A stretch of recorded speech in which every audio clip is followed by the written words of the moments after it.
thank you for joining us here at Delfest for our, what is it, Osiris Media and Facebook page and all of that stuff. All kinds of things. I'm here with RJ, and again, Kyle, thanks for joining us. That's This is gorgeous. beautiful out here, isn't it today? I grew up actually in Baltimore, and I used to play in woods just like this all the time as a kid.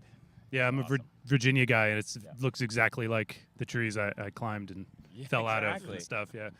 So Delfest is a great tradition. You guys have played here a couple times. I'm wondering, I was talking with Kang about that. I think we've only played one time, and it was 2014. Right. So this would be your second. That's second good to be special. back. Yeah, excited. So what do you love about Delfest? It's everybody has their thing. So no, I love the community here, and of course being back home, in Maryland is a great thing as well. I mean, seeing all the incredible music. I think as a band, String Cheese, we don't play that many bluegrass festivals, and so we're not around this music as much as we used to be. We were just we're making a book, a String Cheese book for our 25th anniversary, and we're looking at really old festivals, and it's us and Bela, like this is like 10, 12 years ago, and it kind of reminded me of and Peter Rowan and of the roots of what we do a little bit, and we've definitely strayed. Just a little.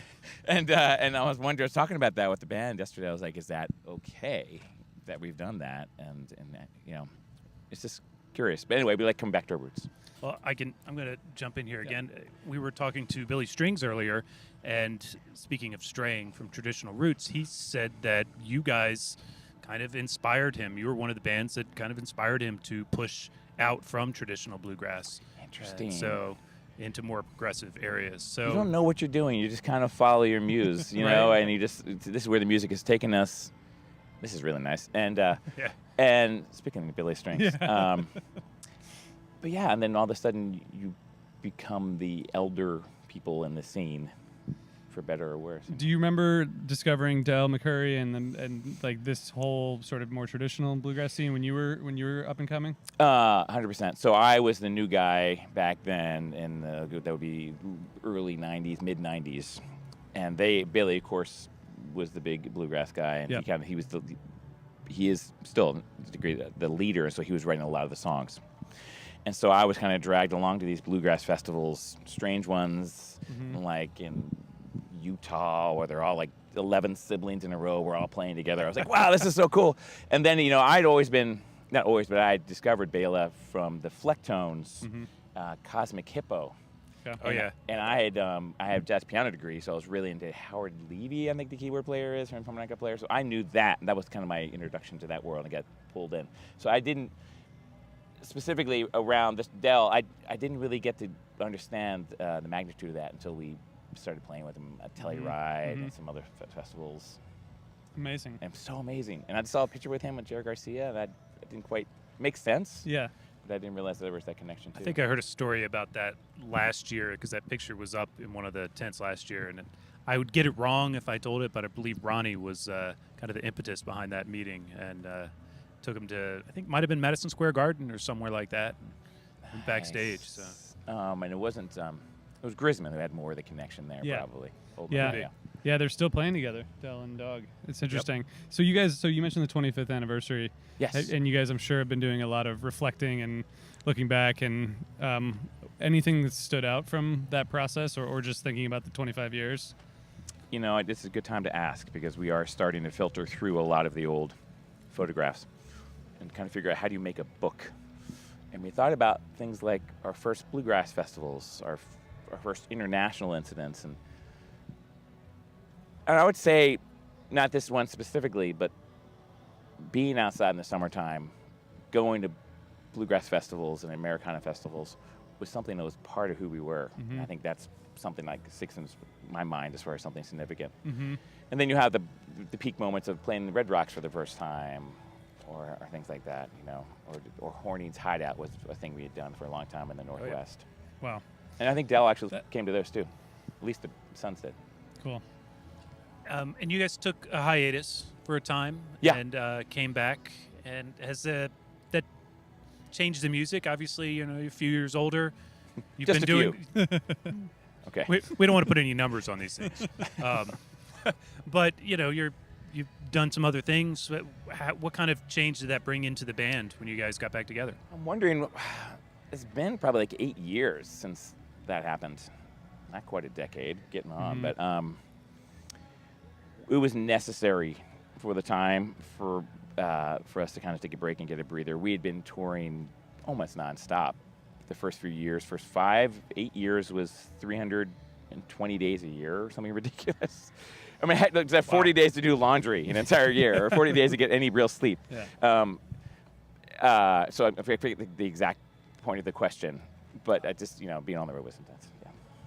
Do you, now that you're like looking back on 25 years, have you seen the scene change a lot in terms of the bluegrass scene, but also the kind of jamgrass scene that you guys have helped kind of usher in? Wow, it's amazing. That would be the funny thing to be helped usher that in, because to me it feels like we, like I said, strayed a little bit. I would be proudest if I could say, I don't know if it's true, but if we were somehow to bring bluegrass music to a newer generation of people who maybe didn't know it, that'd be something I'd be psyched. I think that's a fair thing to lay on you guys. I mean, obviously, progressive bluegrass and other jamming bluegrass there'd been elements of it around in the scene since the 70s. Right. But you guys definitely took it a few steps further along. Oh, that's good. That's good. And I think that's great. That's a mantle worth wearing. So Kyle, I have to ask you about beer, because right away from them, move away from the bluegrass, right into the IPAs. Go ahead. What do you want to talk about? I met you last year when you were releasing the Relics and Sweetwater. Hold on, I got a phone call. Okay. Wait, what? No, I can't talk. Beer. Go ahead. Relics, Sweetwater, and you were part of that, the Ground Score IPA, yes, which was really delicious. Yes. And I'm just curious, have you been working on new beers? Like, is that something that you spend a ton of time on, or do you just really like it when you can? Did you plan on this conversation? Because I could announce something right now. I think you should. Please do. You do. String Cheese is going to release a beer this summer, and it's going to go into cans in the fall. It's an SCIPA. SCIPA. Who's yes, with I get it. And it's IPA, but it's more in the drier fashion. So it's almost, I'm not going to say Northeast hazy specific. It's not filtered, but it has a nice a body to it still. So I'm really excited about it. It's with Oscar Blues. Awesome. So that'll be available in the fall. Yeah, we're going to do Red Rocks with it, and we're going to do a couple other big events with it. Yep. And then through we have a huge tour this year, and then it'll come out in the fall. Excellent. Can I go back to the music now? Please. Okay. Yes. So I was talking to a friend who's a big fan and said, I don't actually know the story of how Kyle came to be a part of this band. And you mentioned earlier that you were the new guy at one point. Mm-hmm. What was that? What's that story? How did you come to meet the guys and join the band? I was in Boulder, and I was playing with a great drummer named Dave Watts. He's an important person who lived in Boulder and still does, but kind of helped grow the scene. There was like this whole commune he had called Double Dig, and people would show up. Even some of the guys from Fish, when they were on tour, would stop by, and Michael Travis and a lot of the people lived in the backyard. So I came to Boulder, and I was playing with him, and then Michael Kang came and played the quartet with us. And then my band, Dirt, opened for String Cheese. Okay. And then they turned to me and said, "Do you want to sit in?" Mm-hmm. I said, "Sure, this for the rest of your life."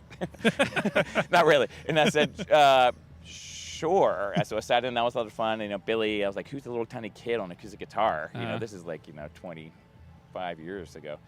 And it had the best guitar tone. I remember sitting in the audience listening to that guitar tone. And I knew bluegrass very limited, from Baltimore, so you think I have some sense of that maybe, but maybe not. And I just loved his tone, and what they were doing was really unique and kind of world beat. So when I played with them, I loved it. And then Kang said, "Why don't you join us for a West Coast tour?" So we jumped to the West Coast, and he took me out we played a wedding in, I'm trying to forget the exact area, somewhere in the Bay Area. I'm sure the internet will fill it in for us. Yes. And so he took me in this boat out into the harbor, and he said, "Do you want to join the band?" I was like in the boat. Like, if I say no, are you going to drop me here, or what's going to happen? Join or swim. Join or swim. And there were sharks circling. So Yeah. I said, sure, whatever. And I came back, and then I had to tell my other band. Oh, that was really hard. Yeah. That I was leaving. Yeah. But Wow. anyway, many years ago. And then so then you just kind of jumped on and then Yep. on ever since. Yep, exactly. Amazing. Any other questions? You want to do one more? I'm drawing all the blanks, but actually, Delfest has a lot of collaborations on stage. yeah. Are you guys got anything up your sleeve? We are talking to people, and I bet it's going to happen. I'm talking to Billy and some other people too, but we'll see. Terrific. Cool. We look forward to checking that out. That would be the other thing I think I enjoy about this festival is the fact that musicians are so open to being able to, jam on stage together, but also willing to take the risk. Because once you get on stage, especially with no rehearsal, Mm-hmm. you just hope for the best. Mm-hmm. Right. But luckily, everybody has a common language, so we can kind of, if someone messes up, you can just kind of fill in the blanks, fill the space up. Well, that's awesome. And you guys are playing tonight? Playing tonight, and then we're off to New York next 3 nights. Cool. Awesome. Yep. Well, thank you for joining us for a few minutes to chat. We appreciate you taking the time. Yep. Thank you.